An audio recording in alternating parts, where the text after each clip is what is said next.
السلام علیکم۔ میرا نام حسین ہے اور میری پیدائش میکسیکو سٹی کی ہے، جو میکسیکو کا سب سے بڑا اور مشہور شہر ہے۔ یہاں میری پرورش ہوئی، بچپن گزرا اور میں یہیں بڑا ہوا، مگر 1998 میں بہتر زندگی کی تلاش میں نے میکسیکو چھوڑ دیا اور امریکہ شفٹ ہونے کا فیصلہ کیا۔ میں نے ٹیکساس کو اپنی نئی منزل بنایا، جو امریکہ کا ایک بڑا اور ترقی یافتہ ریاست ہے۔ جب میں ٹیکساس پہنچا تو مجھے زندگی گزارنے کے لیے ایک نوکری کی ضرورت تھی۔ کافی تلاش کے بعد مجھے ایک کنسٹرکشن کمپنی میں کام مل گیا۔ یہ کمپنی مکانوں کی رینوویشن کا کام کرتی تھی، یعنی پرانے گھروں کو نئے بنانے اور انہیں بہتر حالت میں لانے کا تجربہ رکھتی تھی۔ میں اس کمپنی کا ایک محنت کش ملازم بن گیا اور دن رات محنت کرتا رہا۔ یہ کمپنی ٹیکساس کے ایک چھوٹے مگر اہم شہر ٹیکساکانا میں تھی۔ ٹیکساکانا ایک عجیب شہر ہے کیونکہ یہ دو ریاستوں ٹیکساس اور آرکنسا کے درمیان موجود ہے۔ اس کا ایک حصہ ٹیکساس میں ہے اور دوسرا آرکنسا میں موجود ہے، جو اسے ایک انوکھا مقام بنا دیتا ہے۔ یہاں کے لوگوں کے رہنے کا طریقہ، ماحول اور کلچر بھی ان دونوں ریاستوں سے ملا جلا ہی ہے۔ اسی شہر میں نے اپنی نوکری شروع کی اور ایک نئے سفر کا آغاز کیا۔ ہمارا اصل کام ٹیکساس میں ہوتا تھا کیونکہ ہماری کمپنی وہیں بیسڈ تھی، مگر کبھی کبھی ہمیں لوئیزیانا اور اوکلاہوما جیسے قریبی ریاستوں سے بھی کنٹریکٹس مل جاتے تھے۔ یہ اسٹیٹس ٹیکساس کے بالکل نزدیک ہیں، اس لیے ہمیں وہاں کام کرنے میں کوئی زیادہ مشکل نہیں ہوتی تھی۔ کبھی کبھی نئے پروجیکٹس کے لیے ہمیں دور سفر بھی کرنا پڑتا تھا، مگر ہمیشہ یہ ایک اچھا موقع ہوتا تھا کہ نئے شہر دیکھنے اور نئے لوگوں سے ملنے کا۔ ہماری ورک فورس کا ایک بڑا حصہ میری طرح امیگرینٹس پر مشتمل تھا۔ یہ لوگ مختلف ملکوں سے آئے تھے، جن میں زیادہ تر میکسیکو اور سینٹرل امریکہ کے ملکوں سے تعلق رکھتے تھے۔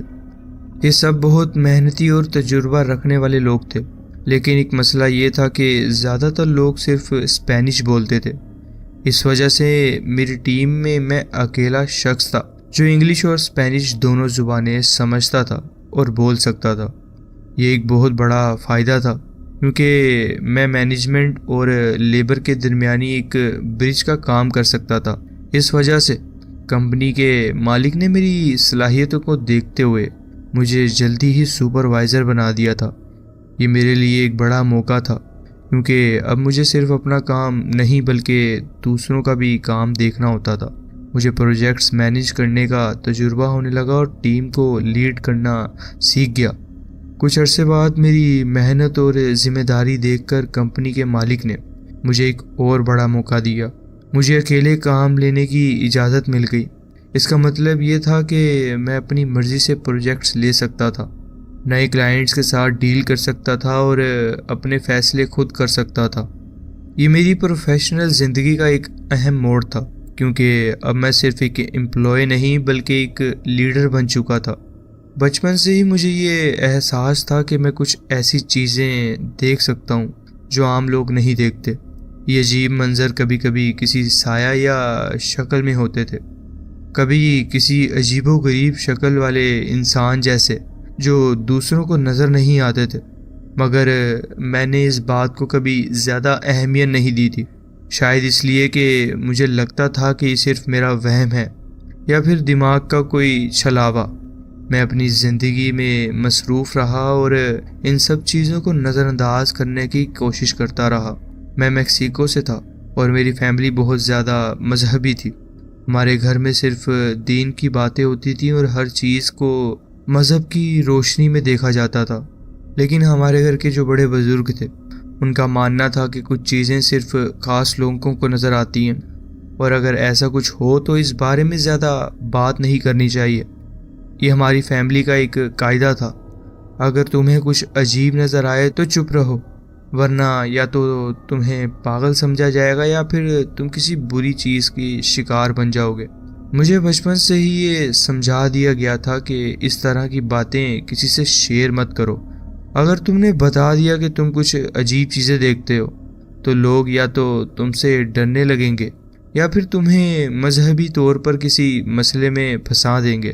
اس لیے میں نے ان سب چیزوں کو ہمیشہ اپنے اندر دبا کے رکھا۔ میں چاہتا تھا کہ میری زندگی نارمل رہے، مگر اندر ہی اندر مجھے یہ احساس ہوتا تھا کہ میں دوسروں سے الگ ہوں۔ اگلے دن صبح جیسے ہی میں اپنی روٹین کا کام کر رہا تھا، میرے باس کا فون آیا۔ انہوں نے مجھے کہا کہ ایک نیا پروجیکٹ ملا ہے جو کہ اوکلاہوما میں ہے، اور مجھے وہاں جا کر اس پراپرٹی کے رینوویشن کی ایسٹیمیٹ دینی ہوگی۔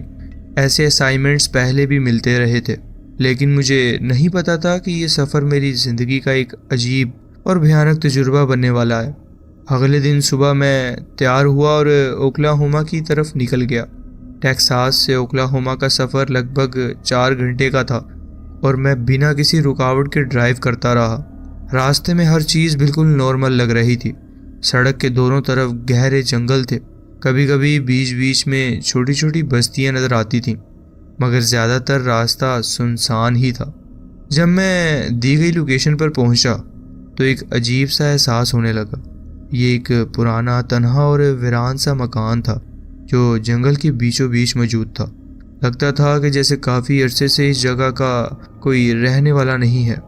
مکان کے سامنے ایک ٹوٹے ہوئے برآمدے کا ڈھانچہ تھا، اور دیواریں جگہ جگہ سے ٹوٹی ہوئی تھیں۔ سب کچھ وہاں ایک بے جان، سنسان اور عجیب سی حالت میں تھا۔ جیسے ہی میں نے اپنی گاڑی پارک کی اور باہر نکلا، ایک عجیب سی ٹھنڈک محسوس ہونے لگی۔ یہ ٹھنڈک صرف ہوا کی نہیں تھی، یہ ایک انوکھا اور اثر انداز کرنے والا احساس تھا جسے میں لفظوں میں بیان نہیں کر سکتا۔ گرمی کا موسم ہونے کے باوجود وہ جگہ مجھے ٹھنڈی لگ رہی تھی۔ میں کچھ دیر وہیں کھڑا رہا، اس احساس کو سمجھنے کی کوشش کرتا رہا۔ مکان کو دیکھتے ہی دل میں ایک عجیب بے چینی ہونے لگی، جیسے یہ جگہ صرف ایک خالی گھر نہیں بلکہ کچھ اور بھی تھا، کچھ جو آنکھوں سے نظر نہیں آتا مگر محسوس ضرور ہوتا ہے۔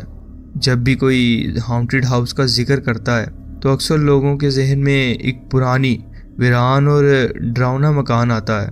ایسی جگہ جو سالوں سے چھوڑی ہوئی ہو، جس کے شیشے ٹوٹے پھوٹے ہوں، دیواریں پرانی اور دراڑ سے بھری ہوئی ہوں، اور چھت ایسے لٹک رہی ہو جیسے کسی بے وقت گر سکتی ہے۔ یہ صرف فلموں یا کہانیوں کی بات نہیں، ایک کنسٹرکشن ورکر کے لیے ایسی جگہ کسی نائٹ میئر سے کم نہیں ہوتی، کیونکہ ہم ایسے مکان روز دیکھتے ہیں جہاں ہر چیز صرف گرنے کا انتظار کر رہی ہوتی ہے۔ یہ گھر بھی بالکل ویسا ہی تھا، ایک خوفناک منظر جو صرف دیکھنے سے ہی دل میں عجیب سی بے چینی پیدا کر رہا تھا۔ اس کی باہر کی دیواریں مٹی اور سیل سے بھری ہوئی تھی، جیسے سالوں سے کوئی جگہ کا خیال نہیں رکھ رہا تھا۔ برآمدے کی لکڑی پرانی اور سڑی ہوئی تھی، ہر قدم پر لگتا تھا کہ کہیں پیر رکھنے سے وہ ٹوٹ نہ جائے۔ کھڑکیوں کے شیشے یا تو ٹوٹ چکے تھے یا پھر اتنے زیادہ دھول اور میلے ہو گئے تھے کہ اندر کا کچھ بھی نظر نہیں آ رہا تھا۔ اور سب سے عجیب بات یہ تھی کہ اس جگہ کی ہوا میں ایک بے جان، ٹھنڈی سی سنسناہٹ تھی، جیسی صرف ایک خالی مکان نہیں بلکہ کچھ اور بھی ہو۔ یہ جگہ بالکل ویسی ہی تھی جیسے ایک ڈراؤنا گھر ہونا چاہیے، لیکن میرے لیے یہ صرف ایک ہورر سٹوری نہیں تھی، یہ ایک اصل کام تھا جو مجھے کرنا تھا۔ مگر جیسے ہی میں نے پہلی بار اس مکان کے اندر قدم رکھا، مجھے محسوس ہونے لگا کہ یہ کوئی عام رینوویشن پروجیکٹ نہیں ہے۔ یہاں کچھ ہے جو نظر نہیں آتا مگر اس کی موجودگی محسوس کی جا سکتی ہے۔ جب میں نے اس جگہ کا ذرا دھیان سے جائزہ لیا تو دیکھا کہ باہر ایک پرانا لوہے کا جنگلہ لگا ہوا تھا۔ یہ لوہا زنگ سے بھرا ہوا تھا، جیسے سالوں سے اس جگہ کو چھوڑا گیا ہو۔ جنگلوں کے دونوں سروں پر دروازے تھے، مگر ایک تو ان میں سے پوری طرح ٹوٹ کر زمین پر گرا ہوا تھا اور دوسرا صرف ایک سائڈ سے ٹکے ہوئے لٹک رہا تھا، جیسے ہلکی سی ہوا بھی اسے گرا سکتی ہو۔ یہ منظر اور بھی زیادہ عجیب تھا، جیسے یہ جگہ صرف ایک پرانی عمارت نہیں بلکہ کسی پرانی کہانی کا حصہ ہو۔ میں نے اپنی سانس اندر کھینچ کر اپنی نروس کنٹرول کی اور پھر اپنی ٹارچ اور کلپ بورڈ اٹھایا۔ یہ میرا کام تھا اور مجھے کسی بھی حالت میں اندر جا کر سروے کرنا تھا، مگر اندر قدم رکھنے سے پہلے ایک عجیب سی بے چینی ہونے لگی تھی۔ یہ محسوس ہو رہا تھا جیسے یہ جگہ صرف خود سے ہی ویران نہیں ہوئی بلکہ اسے چھوڑ دیا گیا ہو، جیسے یہاں کسی کو آنے کی اجازت نہیں تھی۔ جب میں دھیرے دھیرے مکان کی طرف بڑھنے لگا تو ایک عجیب سی خاموشی چھائی ہوئی تھی۔ ہوا بالکل بند تھی، صرف درختوں کے سوکھے پتے زمین پر گرنے کی ہلکی آواز سنائی دے رہی تھی۔ دروازہ جو کہ پہلے سے کھلا ہوا تھا کیونکہ مجھے بتایا گیا تھا کہ مالک نے اسے میری سہولت کے لیے ان لاک کر دیا تھا، مگر جیسے ہی میں نے دروازے کو ہاتھ لگایا اور اسے ہلکے سے اندر دھکیلا، ایک اتنی تیز چیخ نکلتی آواز آئی کہ ایک پل کے لیے میری روح کانپ گئی۔ آواز اتنی تیز تھی کہ لگتا تھا جیسے کوئی مردہ لوگ اچانک جاگ گئے ہوں۔ یہ صرف ایک پرانے دروازے کے کھلنے یا بند ہونے کی آواز نہیں تھی، یہ ایک ایسی چیخ تھی جو صرف سنائی نہیں دیتی، محسوس بھی ہوتی ہے، جیسے ہواؤں میں کوئی پرانی روح کی رسوائی بھری ہو، یا پھر جیسے کسی نے اندر گرے ہوئے سناٹوں کو جگانے کی کوشش کی ہو۔ میرا پیر ایک پل کے لیے وہیں جم گیا۔ میں ایک ایکسپیرینس کنسٹرکشن ورکر تھا اور پرانے گرتی حالت کا گھر روز دیکھتا تھا، لیکن اس مکان کا کچھ الگ ہی اثر تھا، جیسے یہ صرف ایک خالی مکان نہیں بلکہ ایک کہانی کا قید خانہ تھا۔ پھر بھی میں نے اپنے دل کو مضبوط کیا، ایک گہری سانس لی اور ٹارچ جلا کر دھیرے سے اندر قدم رکھا۔ جیسے ہی میں نے اندر قدم رکھا تو سمجھ آیا یہ صرف ایک پرانا مکان نہیں بلکہ ایک تباہ شدہ عمارت تھی جو اپنی آخری سانسیں لے رہی تھی۔ ہر طرف صرف بربادی کا منظر تھا، زمین ٹوٹ پھوٹ چکی تھی، جگہ جگہ بڑے بڑے سوراخ تھے جہاں سے نیچے بیسمنٹ میں دیکھا جا سکتا تھا۔ چھت بھی اس حالت میں تھی کہ اگر کوئی تیز ہوا بھی ہوتی تو لگتا کہ یہ نیچے گر جائے گی۔ دیواریں صرف پرانی یا زرد نہیں ہوئی تھیں بلکہ ہر جگہ سے ٹوٹ چکی تھیں۔ پھپھوندی نے ہر طرف سے اپنا بسیرا بنا لیا تھا، جیسے کسی بیماری نے اس گھر کو اندر سے کھا لیا ہو۔ کئی جگہ دیوار کا پلاسٹر گر چکا تھا اور لکڑی کی ماریان اپنی جڑتی حالت میں سامنے نظر آ رہی تھی۔ یہ صرف ایک ویران مکان نہیں بلکہ یہ ایک منحوس جگہ تھی جو صرف دیکھنے سے ہی ایک عجیب سی بے چینی پیدا کر رہی تھی۔ اور سب سے عجیب بات یہ تھی کہ گھر کے اندر گھاس اگ چکی تھی۔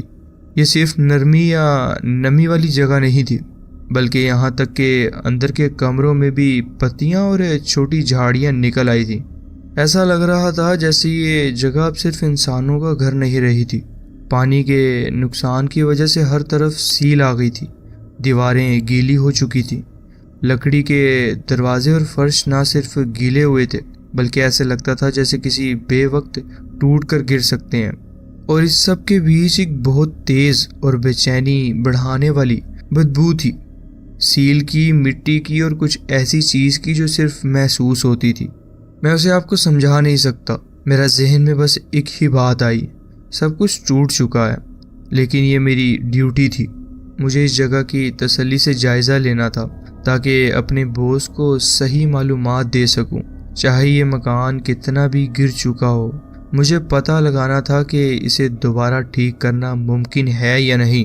میں ایک گہری سانس لے کر آگے بڑھا اور اپنی ٹارچ کی روشنی سے اندر کا ہر کونا دیکھنے لگا، لیکن جو میں اگلے چند منٹ میں محسوس کرنے والا تھا اس کے لیے میں ابھی بھی تیار نہیں تھا۔ جیسے ہی میری نظر ایک دیوار پر پڑی، اس دیوار پر کچھ لکھا ہوا تھا اور وہ یہ تھا، یہ اوپر رہتا ہے۔ یہ صرف ایک لائن نہیں تھی مگر اس میں کچھ ایسی بات تھی جو دل میں ایک عجیب بے چینی پیدا کر رہی تھی۔ یہ کوئی عجیب طریقے سے لکھا گیا گریفٹی نہیں تھا، نہ ہی کوئی مزیدار مذاق، یہ ہیسٹلی لکھی گئی تھی، جیسے وارننگ لگ رہی ہو، جیسے کسی نے جلدی جلدی لکھ کر کسی اگلے شخص کو ڈرا دینے کی کوشش کی ہو۔ اور یہ سوچ کر ہی میرے اندر ایک عجیب سی گھبراہٹ بڑھنے لگی۔ مجھے اندازہ ہو گیا تھا کہ یہاں کچھ ٹھیک نہیں ہے، یہ صرف ایک پرانی برباد عمارت نہیں تھی، اس جگہ میں کوئی ایسی چیز بھی تھی جو صرف دیوار کی لکھاوٹ تک محدود نہیں تھی۔ مجھے بچپن سے عجیب چیزوں کا احساس ہوتا تھا، کبھی ہوا میں پرچھائی سی دکھ جاتی تھی، کبھی کسی کی نظر محسوس ہوتی تھی جبکہ آس پاس کوئی نہیں ہوتا تھا، مگر میں نے کبھی اس بات کو اضافہ نہیں دیا تھا کیونکہ مجھے سمجھا دیا گیا تھا کہ زیادہ سوچنا صرف غلط فہمی پیدا کرے گا۔ ہاں، کبھی کبھی ایسا منظر میری آنکھوں کے سامنے آتے تھے جو دوسرے نہیں دیکھ سکتے تھے، مگر وقت کے ساتھ میں ان سب چیزوں کی عادت ڈال چکا تھا۔ میں ان چیزوں کو اگنور کرنا سیکھ گیا تھا، لیکن آج یہ سب واپس محسوس ہو رہا تھا۔ یہ دیوار کی لکھاوٹ اور ایک سنسان مکان صرف ایک پرانی کہانی کا حصہ نہیں لگ رہا تھا، یہ جگہ جیتی جاگتی محسوس ہو رہی تھی، جیسے یہ صرف ایک مکان نہیں، کسی چیز کا گھر ہو۔ جیسے ہی میں نے سیڑھیوں پر پہلا قدم رکھا، جیسے کوئی اوپر کسی اندھیرے کونے میں خاموشی سے کھڑا ہو اور میرے آنے کا انتظار کر رہا ہو۔ جیسے ہی میں سیڑھیوں سے اوپر پہنچا، ایک عجیب سی گھبراہٹ میری ہر سانس پر بھاری ہوتی گئی۔ یہ صرف ایک عجیب احساس نہیں تھا، یہ ایک ڈر تھا جو اندر تک اتر رہا تھا، جیسے کوئی بے آواز چیز مجھے دیکھ رہی ہو۔ مجھے محسوس ہوا جیسے میں کسی عظیم خطرے میں ہوں۔ اوپر ایک ہالوے تھا جو کہ اندھیرے میں ڈوبا ہوا تھا، اور اس کے آخر میں 2 بند دروازے نظر آئے۔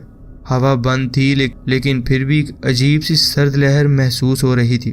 سب کچھ ویسا ہی تھا جیسا ایک پرانا خوفناک مکان میں ہوتا ہے، چپ، سناٹا اور بے جان۔ لیکن پھر کچھ حرکت ہوئی، میرا دل ایک پل کے لیے رک گیا۔ میں نے دیکھا کہ ہالوے کے دائیں طرف والا دروازہ دھیرے دھیرے کھل رہا تھا۔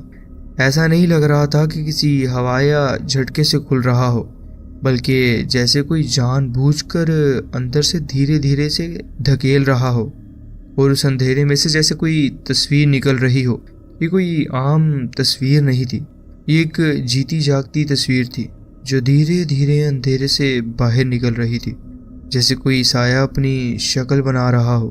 جب آپ کسی غیر فطری چیز کا سامنا کرتے ہیں تو پہلے آپ کو ہنسی آتی ہے یا ایک عجیب سی بات لگتی ہے، مگر اصل میں یہ آپ کا دماغ ہوتا ہے جو ایک ایسی چیز کو سمجھنے کی کوشش کر رہا ہوتا ہے جو اس دنیا میں نہیں ہونی چاہیے۔ مجھے بھی پہلے ایک عجیب سی ہنسی آئی، بس ایک پل کے لیے، اور پھر وہ ہنسی ڈر کے پسینے میں بدل گئی۔ اسی وقت میں فوراً اس گھر سے نکلا اور اپنی گاڑی کے پاس آیا۔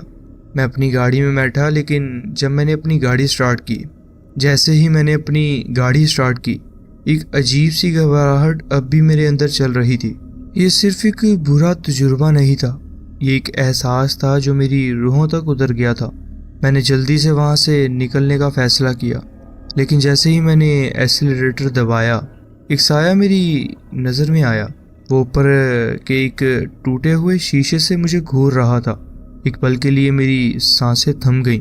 یہ میری آنکھوں کا دھوکہ نہیں تھا، کوئی تھا وہاں، ایک اندھیری سی شکل، ایک بیان سے باہر پرچھائی جو صرف تب تک نظر آتی جب آپ نظر ملانے کی کوشش کریں۔ میں نے بنا کچھ سوچے سیدھا وہاں سے نکلنے کا فیصلہ کیا، گاڑی تیز کر دی اور بنا پیچھے دیکھے سیدھا اپنی کمپنی واپس چلا گیا۔ میرے اندر اب بھی ایک عجیب سی کپ کپی تھی، لیکن مجھے پتا تھا کہ مجھے اپنے بوس سے بات کرنی ہے۔ میں نے ان سے کہا کہ یہ گھر دوبارہ بنانے لائق نہیں ہے۔ سچ یہ تھا کہ یہ جگہ صرف ایک زمین کا ٹکڑا بن چکی تھی، ایک ایسی جگہ جو صرف گرانے کے لائق تھی۔ لیکن میں نے ان سے یہ نہیں کہا کہ مجھے اس گھر میں کیا دکھا ہے یا میں نے کس چیز کا سامنا کیا ہے۔ کچھ باتیں کہنا بیکار ہوتا ہے، خاص کر جب آپ کو اپنی نوکری بچانی ہو۔ کوئی میری بات کا یقین نہیں کرتا، کوئی نہیں سمجھتا کہ جو چیز انسانی آنکھوں سے پرے ہو وہ بھی اصل ہو سکتی ہے۔ لیکن مجھے پتا تھا، میں نے محسوس کیا تھا، اور میں کبھی بھول نہیں سکتا تھا۔ اس دن کے بعد میں نے کبھی بھی کسی ایسی چیز کا سامنا نہیں کیا، اور میں دعا کرتا ہوں کہ کبھی بھی دوبارہ نہ کروں۔ لیکن اگر آپ کو میری بات پر شک ہے تو بس ایک بات کہنا چاہتا ہوں، جب تک آپ خود اس طرح کا تجربہ نہیں کریں گے تب تک آپ یہ باتوں کو صرف ایک کہانی ہی مانتے ہیں۔ مگر ایک بات ہمیشہ یاد رکھنا، اس دنیا میں ایسی قوتیں موجود ہیں جو صرف انتظار کر رہی ہیں کہ کب کوئی انہیں جگائے گا۔ یہ تھا میرا واقعہ جو میں آپ کے ساتھ شیئر کرنا چاہتا تھا۔ جی بہت بہت شکریہ، آپ نے اپنی کہانی ہمارے ساتھ شیئر کی۔ تو جی فرینڈز، یہ تھی آج کی سٹوریز۔ آپ کومنٹس میں ضرور بتائیں کہ آپ کو یہ سٹوریز کیسی لگیں۔ اگر آپ کو یہ سٹوریز اچھی لگی ہوں تو ویڈیو کو ضرور لائک کیجیے، اور چینل کو ضرور سبسکرائب کیجیے، اور بیل آئیکن کو ضرور پریس کر لیجیے تاکہ آگے آنے والی کہانیاں ویڈیوز آپ سے مس نہ ہوں۔ اپنا خیال رکھیں اور ملتے ہیں نیکسٹ ویڈیو میں۔ اللہ حافظ۔